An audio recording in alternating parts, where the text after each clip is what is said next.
সন্তান গর্ভে আসবে তখন আপনার ভিতরে ধারণা থাকবে আল্লাহর একটা নিয়ামত আমার গর্ভে আসছে, এই নিয়ামতটা সবচাইতে সুন্দর যেন হয়, এই নিয়ামতটা সবচাইতে যেন দামি হয়, এটা যেন কোরআনের রঙে রঞ্জিত হয়, এটা যেন হাদিসের রঙে রঞ্জিত হয়।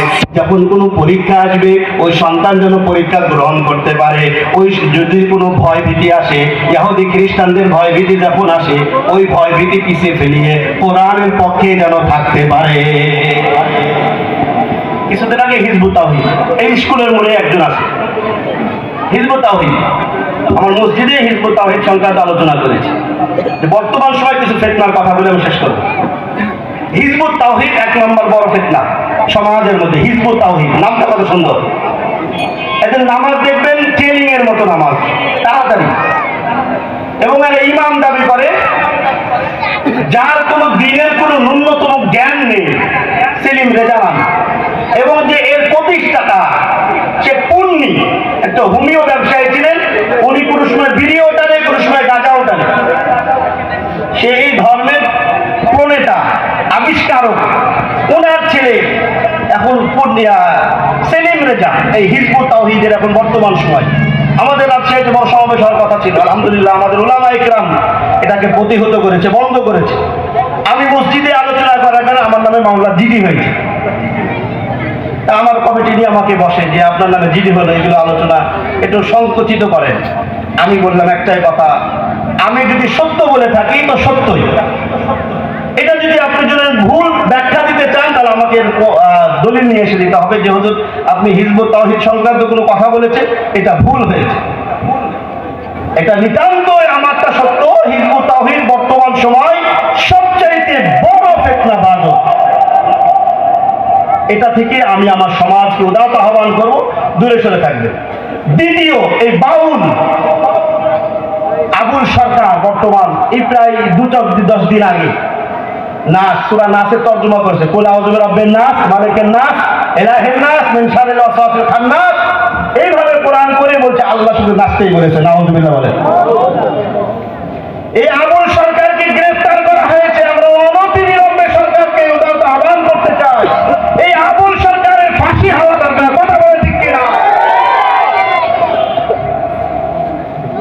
আরেকটা ফিরকা ইসকন, এটা হিন্দুদের ইসকন, হিন্দুদের কাছ থেকে এটা বের হয়েছে,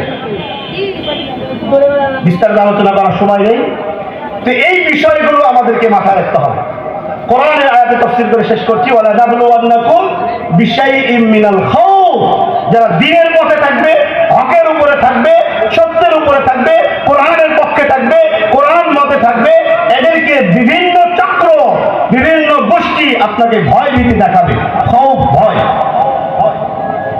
ওয়ালানাবলুওয়ান্নাকুম বিশাইইম মিনাল খাউফ ওয়াল জু'। 2 নম্বর, আপনাকে বিভিন্ন দিকে ক্ষুধার্ত রাখার চেষ্টা করবে, দরিদ্রতা নিয়ে আসার ব্যবস্থা করবে, আপনি যেন খেতে না পায়। বিগত সময় আমরা দেখেছি যে আয়না ঘরে রাখা হয়েছে, খাবারও দেয় নাই আলেম ওলামাদেরকে। কথা বলেন ঠিক কিনা? খাবারও দেওয়া হয় না। তাদের পরিণতি কি দেখেন? পরিণতি কি? কোরআনের পক্ষে যারা থাকবে সর্বোচ্চ তারা আল্লাহ রাব্বুল আলামিনের কাছে সম্মানের আসনে আসীন লাভ করবে।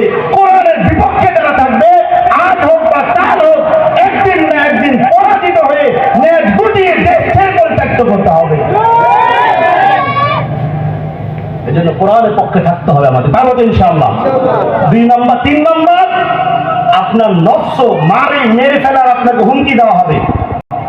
তোমাকে রাত্রেবেলায় গুম করে দেওয়া হবে, তুমি কথাগুলো বন্ধ করো না তো তোমার প্রাণ নাশের হুমকি দেওয়া হবে। এই হুমকিগুলো কোরআন বলছে এগুলা দিবে আপনাকে আমাকে।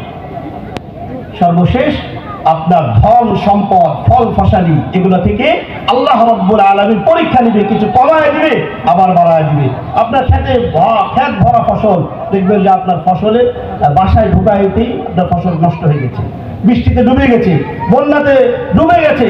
এইটা আল্লাহ রাব্বুল আবাশশিরিস সাবিরিন, তোমরা ধৈর্যশীল হও, ধৈর্যের কাতারে নাম লিখাও। আল্লাহ রাব্বুল আলামিন কোনো না কোনো দিকে আবার তোমাকে পরিপূর্ণতা দান করায় দিবে। সুবহানাল্লাহ। কথা ভাবনা আসল এই কোরআনের পক্ষে থাকার জন্য যুব সমাজ যে উদ্যোগ নিয়েছে, আপনাদের প্রশ্ন জাগে যে কানায় কানায় কোনায় কোনায় বাজারে বাজারে মাহফিল কেন? আমি মনে করি প্রত্যেকটা ঘরে ঘরে মাহফিল হওয়া দরকার। প্রত্যেকটা ঘরে ঘরে ঘরে ঘরে আজ প্রত্যেকটা ঘরে ঘরে গানের আওয়াজ হয় কিনা? বিয়ের সময় গানের আওয়াজ হয় কিনা? শুধু হয় না, যত প্রকারের নোংরামি আছে সেটাও প্রকাশ করায় দেওয়া হয়। আজকে শুক্রবারের রাত, এই গত রাত বৃহস্পতিবার রাত গেছে, খোঁজ নিয়ে দেখেন কত বাসায় নর্তকী নামে গানের নামে অশ্লীলতা ছড়ায় পড়েছে। এগুলো থেকে আমরা ইনশাআল্লাহ দূরে থাকবো। আল্লাহ রাব্বুল আলামিন আমাদের সবাইকে, এই সমাজের যুব সমাজকে, এই তাফসীরুল কোরআন মাহফিলকে, এই তাফসীরুল কোরআন মাহফিলের পিছনে যাদের উদ্যোগ রয়েছে